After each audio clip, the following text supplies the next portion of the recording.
Hello বন্ধুরা, চলে এসেছি কুলবাগানে অনেক দিন পর। তো এই যে দেখুন, আমাদের কুল গাছগুলিতে এখনও কিন্তু পর্যাপ্ত কুল রয়েছে, পেকে পেকে লাল হয়ে রয়েছে। দেখুন বন্ধুরা, কি সুন্দর লাল টকটকে হয়ে রয়েছে। তো এখন আমরা হাতে আর টাইম নেই, আর কুলের মধ্যে এখন হালকা পোকার উৎপাত শুরু হয়েছে। সে কারণেই এই কুলগুলোর দিকে আর তাকানোর টাইম নেই।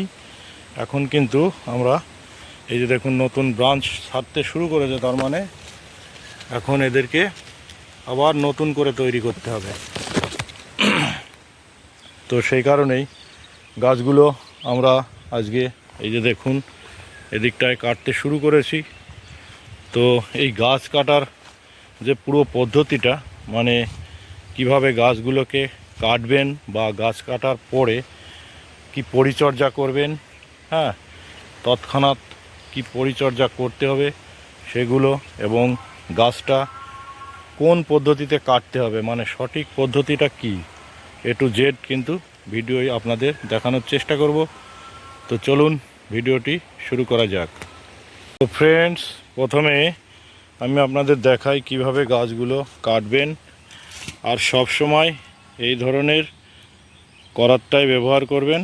হ্যাঁ, এই যে দেখুন, ফার্স্ট স্টেপ হবে মাটি থেকে মোটামুটি দেখুন 6 থেকে 8 ইঞ্চি হাইটে কিন্তু গাছগুলো মোটামুটি আধ হাত। এই যে দেখুন, এই যে দেখুন 1 বিঘতের একটু বেশি রেখেছি। এই মাপে কিন্তু গাছগুলোকে কাটতে হবে। আর দ্বিতীয় যে পদ্ধতিটা রয়েছে, এই জায়গাটায় কাটার সময় সবসময় এরকম কাণ্ডটাকে হেলিয়ে কাটতে হবে। দেখুন প্রত্যেকটা কিন্তু যে কোনো এক সাইডে কাত করে কাটতে হবে বন্ধুরা। এটা কিন্তু একটা খুবই গোপনীয় টিপস, যেটা আপনারা আগে হয়তো কেউ বলেনি। এইভাবে কাটার যে কারণটা সেটা আমি আপনাদেরকে একটু বলে দিই, যে এইভাবে কেন কাটবেন। দেখুন আমি গাছগুলোকে কেটেছি, প্রত্যেকটা গাছ দেখুন একদিকে কাত।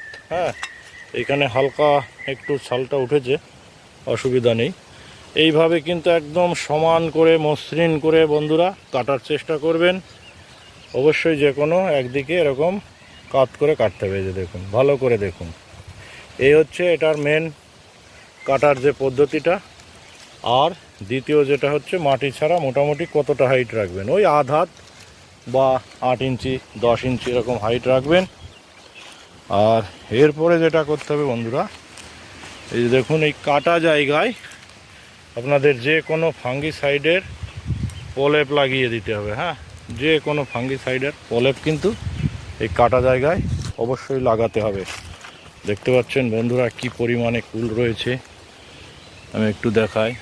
তবুও কিন্তু গাছগুলোকে কেটে দিতে হচ্ছে।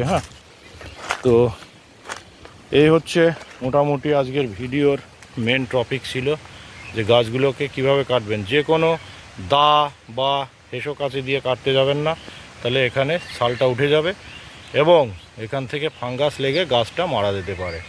সব সময় মানে চেষ্টা করবেন এইভাবে সুন্দরভাবে মসৃণ করে কাটার পরেই এই জায়গাটায় কিন্তু ফাঙ্গিসাইডের প্রলেপ লাগিয়ে দেবেন বন্ধুরা। একটু আঠালো টাইপের যে কোনো ফাঙ্গিসাইড একটু গাঢ় করে গুলে নিয়ে এই জায়গাটায় প্রলেপটা লাগিয়ে দেবেন। তারপরে যেটা করতে হবে, যে এই গাছের মোটামুটি চারিদিকে একটু পরিষ্কার পরিচ্ছন্ন করে, কিন্তু এক্ষুনি আর টাইম নেই, এই টাইমেই কিন্তু গাছের চারিদিকে খাবার প্রয়োগ করতে হবে এবং জল দিতে হবে। পরিষ্কার করে খাবার দিয়ে জল দিতে হবে। মোটামুটি দেখতেই পাচ্ছেন প্রত্যেকটা নতুন ব্রাঞ্চ বেরোতে শুরু করেছে। আরও আগে কাটলে আরও ভালো। যত আগে কাটবেন তত কিন্তু গাছ আপনার ডেভেলপ তাড়াতাড়ি নিয়ে নেবে পরের বছরের জন্য। তো বন্ধুরা, আশা করি ভিডিওটা বুঝতে পেরেছেন।